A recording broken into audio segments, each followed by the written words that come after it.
culture.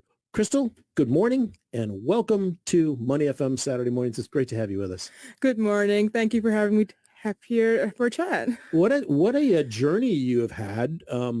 Did I get it right, more or less? Yeah, more or less, yes. So I didn't buy a new outfit though. I thought you said something about buying a new. I bought an air ticket. I bought lots of other stuff. Just forgot the outfit. Okay. So tell us, take us back. Just give us a little bit of background on when you saw that job opportunity and what happened. Right. So for me, actually, I started a startup right out of university. I was from SMU, finished school, and then started a startup. And then I did it for 2 years and was a bit burnt out. What was the startup? It was about a sharing economy startup. We could rent stuff from each other so that we reduce the wastage and everything else. So then I was really burnt out after 2 years, and I thought okay, I need a break. And while just looking for somewhere to go on a sabbatical for 3 months, I just thought, oh no, I can't do nothing for 3 months. I should apply for some freelance jobs. And then, with Easy Apply and all these one-click checkout things. So I applied for this job in Hong Kong. Never heard of this brand, never heard of this company. Looked at it, SleekFlow, what is this? I was like, okay, never mind, let's just apply. And within a few hours, the founder got back to me, said, hey, you look really interesting. Would you be free for a chat next week? And this was pre-COVID. So a chat next week usually means in my office next week. So I thought oh, wow, should I fly to Hong Kong next week? Am I ready for this? I was looking for a break. Yeah. So that's what I did, $1,500. Yeah. So bought an air ticket, packed clothes, everything, forget to buy new clothes. And then. And you're hoping he doesn't cancel last minute, right? Exactly. Yeah, so what happened was I reached the airport and then he shifted our interview timing earlier. So I was actually about to take the public transport to the office, which is a very out of reach place in Hong Kong called Cyberport. But then in the end, I thought, oh no, I only have 1 hour left to get there. So I took a cab, and that was the most expensive cab I took in my life. Not cheap. Yeah, it was 500 Hong Kong dollars. That's around almost 100 Sing. Yeah, about 100 Sing. Yeah. So just step back slightly. You said you didn't know anything about SleekFlow, but what was it about the job then that interested you? Was it in your, as they say, wheelhouse? Was it your skill set? What was it about this job that made you jump on a plane and spend $1,500? I think for me, I was actually looking at overseas opportunities. I think I was a bit, wanting to explore the world a bit more while I was still young. So I think that's why I wanted to take this plunge. I think any other company in any other location in the world that replied, I would have probably said yes and I took a chance on it anyway.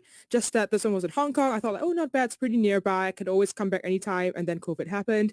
But then, so I think that was what made me pick up this job. The next thing was because it's also a startup. So for me, I started my own startup. So I understand how hard it is to get started. I empathize with founders and I really like building something from scratch. So I ended up joining the company as the fourth person in SleekFlow. And I think it's been a crazy 2-3 years now because I joined in 2020 February. So I think we're almost that was 3 years. Yeah. And what was your age? Can I ask at so what age were you when you set up that first startup in Singapore? I was out of uni, 2018. I was probably 23, 24. Wow. Yeah. And then you did that for a couple of years. Then 25, you jump on the plane to Hong Kong. Exactly. And then it's crazy because in this past 3 years, we raised money from Alibaba, from Tiger Global, and now we have 100 people. Nice. So it's crazy when I'm the fourth person, now there's 100 people. Wow. Yeah. We're talking to Crystal Wong, who's the head of partnerships at SleekFlow in Hong Kong, but she's Singaporean. She's back in town for a little bit of time. What did your parents say when it's not easy for them to let a daughter, any parent, let a daughter or a son, but especially a daughter go live overseas when you're young. What did they say when you said, I got this opportunity. They've offered me a job. I want to go. Right. So I didn't ask for their permission. I just told them. I was like, by the way, I just bought a ticket last night. I'm going to Hong Kong next week. And my mom was like, okay, go for it. Yeah, I think my parents are very supportive in that sense. They realized they didn't have a choice, right? Yeah. They're going to get on board with you. Yeah, because I think growing up, they gave me lots of freedom. Whenever I was choosing subjects, let's say in junior college, they're like, just pick whatever you want to do. That's what I was going to ask you specifically about your parents, the fact that they supported you. I mean, you don't have to go into detail as much as you want to share, but are they from a business background? Are they from an entrepreneurial background? Where do you get this entrepreneurial zeal from? Yeah, actually, I think it might be because of that. But no, they weren't entrepreneurs. They weren't business people. So my dad used to be a horse trainer my mom used to be an air stewardess for Singapore Airlines. So I Right. think like them not having like very traditional jobs like doctors or lawyers or 9 to 5 jobs Interesting. made them very like flexible and all these kind of things. So they're very like, if you see an opportunity, go get it. If that's what you like to do, go try it. So I think since young, it's always been like that. So I guess I've been, just wanting to try lots of things since I was really young. That's why they Fascinating. just kind of like indulged me in that sense. Was that a horse trainer at the Turf Club or the... Oh, he worked for Hong Kong Jockey Club, Oh, the Hong Kong Jockey Club. Yeah. Right. which is massive. I which mean, is massive. even yeah. bigger in horses are even bigger in Hong Kong. So you here, were posted there at some point, was you? Or was he born there? Was you born there? You I said was born in Singapore. I'm Singaporean. Right, Yeah. but he worked in Hong Kong. He worked in Hong Kong. Yeah. Got it. Nice. Fascinating. All right, tell us a bit about SleekFlow and break it down for our audience that they can understand what exactly you do. Right. It's an omni-channel messaging platform. So you combine all your messaging channels into one place. So your WhatsApp, your Facebook, your Messenger, your Instagram, your WeChat, Line, Telegram, all. You can manage all your chats in one place.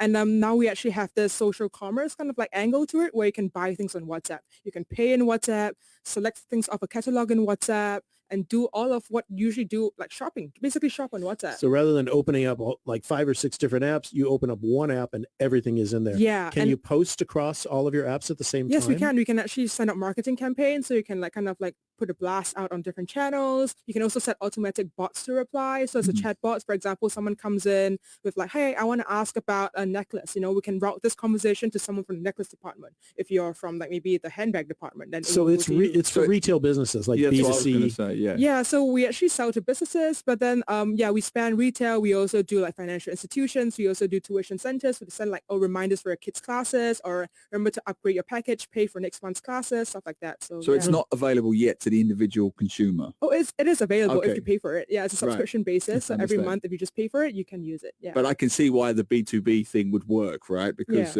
simplify. I mean, it streamlines the marketing message. That's Is that right. what you're That's trying right. to do? That's right. Yeah. And I think we work mainly with very big luxury brands, and they also integrate many other things. For example, like CRM systems, like customer relationship management systems like Salesforce, HubSpot, or even like retailers who use Shopify. We integrate with all of these things. So we make it very easy for people to plug into the system. Wow. And you mentioned, sorry, Glenn, you mentioned you started with staff of 4, and now it's Yeah. 100 plus. Yeah. So that's the personnel count. In terms of finance, what have you gone from to, from startup to Right. what? What is the current value of this company or whatever you can disclose? Right. Yeah. So when we started, from what I understand, my boss was paying me out of his own pocket. Like he was bootstrapping the whole thing. So it was him, the founder. It was a front-end developer, a back-end developer, and me. So basically, I was the only like non-dev person on the team at that point of time. So I did everything, like marketing, sales, customer support. I was replying people at 2 a.m., about the software and stuff like that. But since we've grown and we've actually raised money from like Tiger Global as well as Alibaba. So our most recent fundraising round was last year.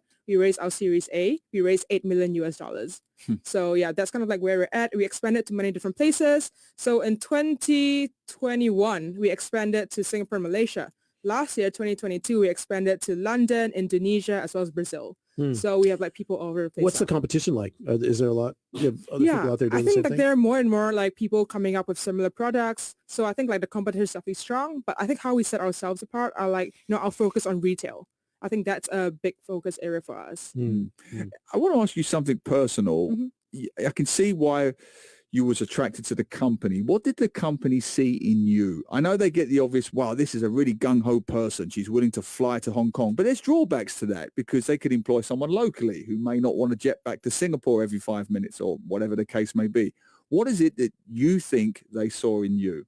Right. I actually had this conversation with my founder. I was like, actually, why did you hire me? And then apart from me, like, meeting him with my luggage in tow, I think it was the fact that I used to be a founder as well. So I think he's a very young founder. He's around the same age as me. So when he was like starting this business, he also had like similar problems that I ran into last time. Like, how do I fundraise? Or like, is it a good time to fundraise? Where should I take the company? What should we go to? Should we focus on this feature or that feature? So I think like having someone who has kind of like been through the founder journey as well to like understand his struggles and figure it out together with him was something that was very helpful to him at that stage, at least. Fascinating. What has it been like? Both Neil and I, as younger people, lived overseas, and we had our own experiences. But what has your experience been like living on your own? I think it's been great. Like, I really appreciate the freedom. I think because for me, when I went to school in like SMU, I didn't have like halls, like university halls. So I went home every day. So I never really fully experienced like staying by myself before. So I think in Hong Kong, that's when I like stay by yourself, and then you pay like sky high rent, and you like question your decision like whether I should be working here. It's so expensive, and food's expensive and everything. But I think like you learn a lot more things. You grow up a lot faster, like financing, budgeting, and like, you know, calculating all these little nitty-gritty taxes and stuff like that. So I think it's a huge like learning curve, and there's no one to help you. Like my mom and my dad don't know Hong Kong taxes. So But your father worked in Hong Kong, right? yeah, but it was like eons ago. Do you speak Cantonese? Are you from a Cantonese background? Yeah, I speak a bit of so that Cantonese. helps a Yeah, bit. I speak Cantonese. Right. Yeah. Fascinating. Fantastic. Absolutely fascinating. Yeah. So what would be, for people listening, what, I don't know, lessons, would that be the right word? What lessons or tips would you give to people who A, either want to start up, or B, just want to take the plunge, go overseas and go for that job? What would you say to them? I would say just do it.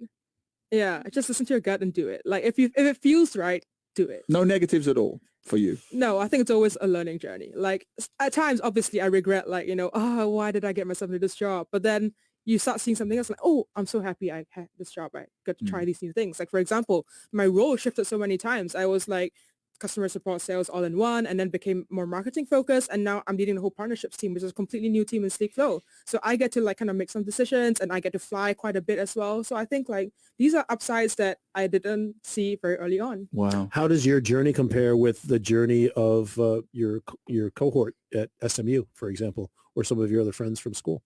Yeah, I think like in SMU, everyone's generally very like entrepreneuring. Like a lot of people end up starting their own businesses, or they work in banks, or they work in like very like tech companies, big tech companies. So I think like my journey is more similar to those who ended up starting their own business. But then the difference is that I think being able to see the startup ecosystem outside of Singapore, it's something that I guess my other cohorts that stayed in Singapore have not ventured out yet, weren't able to experience. So I think that's what. When did you think? I know you mentioned your parents very supportive, but they're not from an entrepreneurial background. Yeah. When did you start to see it in yourself? Was it in secondary school that you seem to have this business savvy? I mean, the jobs you do, the duties you've taken on are extraordinary, especially so young. When did you start to see that this is the path you're going to go down? It's not going to be medicine or engineering or law. It's going to be this entrepreneurial path. Funny fact, like I actually never wanted to be an entrepreneur. Yeah, since I was 7, I've always wanted to make movies. I want to be a film producer. Yeah, and then I just fell into this whole startup thing because when I was in my 3rd year in university, someone approached me, say, hey, I have this idea, you want to work on it together? I was still in uni, so I thought like, oh, no, not much risk on my end. I can help you with some stuff and let's see how it goes. By the time I graduated, he said, oh, I actually found an investor. I'm like, oh no, this is getting serious. So that's why I ended up like doing this startup for 2 years. And I think that's when I picked up a lot of startup know-how. What did you study at SMU? I studied business. See, movie producers don't generally go into business. So you must have like, had an idea that you were going that way. No, I think I just had to stay in Singapore for uni. So that was just like the most general degree I could find. Right. So I think that's why I ended up in business. But I do think going to SMU trained like my business mind like a lot. I literally did not care about the business side of things growing up. I just wanted to make like passion projects, films that I like. And then when you go to SMU and everyone's like about the hustle, about how do I earn more money? How do I get this other client and stuff like that? So I think that framed me a lot in terms of how do I make business decisions? How do I actually plan certain things? So I think SMU is really like the place to be to start your business. Yeah, you talked a little bit, excuse me, before about the value of living overseas, figuring out your life, a little bit of hustle on your own side, apartment living, bills, taxes. And we have talked about this on the show many times before, that one element that many Singaporeans are missing is overseas experience, right? And bringing that experience then back to Singapore to grow versus just having foreign talent come in and share their experience, right? So if you could say anything to your friends, your colleagues, your schoolmates about that, what would you advise them about living overseas or taking a chance to move overseas and get that kind of experience?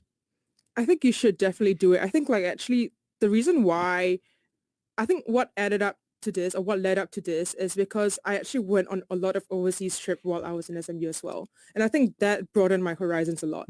Like in my 2nd year, I went to Xinjiang, China, which was very different from what I expected of China. You know, Xinjiang was like the Muslim part of China. So it didn't look and feel like I was in China, but I was in China. So I think that experience there in my second year. In my third year, I went to Korea for summer school. So again, that was like 6 weeks of living alone, which I thought like, I could do this. And then my last year, I actually went to New York for a business study trip. So again, that was where I saw lots of different tech companies, met lots of different tech people. And that made me feel, I think tech is something that's pretty interesting, but I still want to make films. Like that was my mindset then. So I think like just going to all these different places and sitting at the graduation ceremony while waiting for my name to be called, just thinking back upon all these memories just made me feel, I want to go and see the world more. I think so. I think like for, I guess, students in uni or anyone else, like if you have the chance, especially while it's like risk-free, go for all the overseas experience, like trips, internships and stuff like that. I think it will definitely mold your worldview. It will change the way you think about things. And I think like it will have an impact on like the way you think and move forward in the future. And do you see that? I mean, in your business community and when you go back and meet your old peers, do you see a difference between, say, folks who have worked and studied overseas versus those who haven't? I mean, what differences do you pick out? Yeah, I think I do see that a lot in my company at the moment. For example, my founder, he studied in the UK. And Wait, is he from Hong Kong? He's from Hong Kong. Right, yeah, okay. And the early few employees also studied overseas. So I think there's just something about them seeing like what's happening on the other side. Maybe that's why he picked me as well, because I studied so-called overseas from Hong Kong's perspective, right? Yeah, so I think like that's what I see is the early difference. But in Singapore, like most of the startup communities, the founders that I kind of like talk to, they all just like started studying in Singapore, started the business in Singapore. Everything was just very Singapore based. And then venturing to Malaysia, Southeast Asia, stuff like that. Crystal, what's next for you? What do you want to do? I really want to make films. Still? Yeah, I still want to make films. So in the meantime, I do enjoy what I'm doing at SleekFlow. I think like it's fun building new products. It's fun growing teams. So for example, I'm back in Singapore now, but like I'm looking to hire more people for my team specifically. So I think that's a very fun part about my role, that I get to fly quite a bit. You think you'll hire Singaporeans? Yeah. We have a Singapore team. To be based here? Or? Yeah, we do. We have 8 people in Singapore now. We have like about 30 in Malaysia, around 10 in Indonesia. So I get to fly to all these places like periodically to like build up partnerships there or to hire people there. So, and excuse my tech ignorance, is SleekFlow the app, the device, is it available in Singapore? Yeah, it is. It is. Okay, so if anyone wants to find out more about it or apply for one of your jobs, where should they go? Head over to sleekflow.io. That's SleekFlow.io. Yeah. Fascinating. Crystal, thank you so much for being with us. Crystal Wong, the head of partnerships for SleekFlow. First of all, we're glad you're back in town. You can have some time with your family and your friends after a long COVID lockdown in Hong Kong. We know it's been brutal there. That's right. For all of you. But thanks for coming in and stay in touch with us. Let us know how your career evolves and whose lives you're starting to change now. Yeah. Because I think that's interesting. Definitely. Thank you. Thanks, Crystal.